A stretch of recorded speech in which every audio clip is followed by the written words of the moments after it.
Muzika kërkon disiplinë, ndjeshmëri dhe një vizion që udhëheq të tjerët. Agona Çupi është një nga dirigjentët dhe personalitetet më të spikatura të muzikës artistike shqiptare në rajon. E formuar akademikisht në Shkup, Sofje dhe aktualisht në përfundim të studimeve të doktoraturës, ajo ka ndërtuar një profil të qëndrueshëm profesional në dirigjimin orkestral dhe koral. Gjatë viteve, Agona ka qenë bashkëthemeluese dhe drejtuese e disa ansambleve dhe orkestrave, duke kontribuar drejt për së drejti në zhvillimin e skenës muzikore si një krijim të hapësirave të reja për artistët e rinj. Ajo ka dirigjuar dhe bashkëpunuar me orkestrat dhe ansamblet më të rëndësishme në rajon, duke realizuar koncerte, projekte operistike dhe festivale ndërkombëtare në Maqedoninë e Veriut, Kosovë, Shqipëri dhe Bullgari.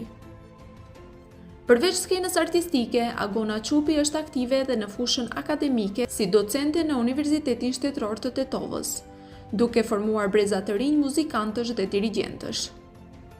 Ajo gjithashtu është angazhuar si gazetare e kulturës në radion e televizionit të Republikës së Maqedonisë së Veriut, si dhe antare e bordit drejtues të ansamblit muzikor kombëtar, ku kontribon edhe si dirigjente. Viti 2025 për Agona Çupin është vit jubilar, që shënon 10 vjetorin e koncertit të saj të parë, duke treguar një dekadë përkushtimi, pune dhe rritje skenike. Andaj për kontributin e saj në muzikë, Shoqata Votra e nderon Agona Çupin me çmimin e dirigjentes së vitit.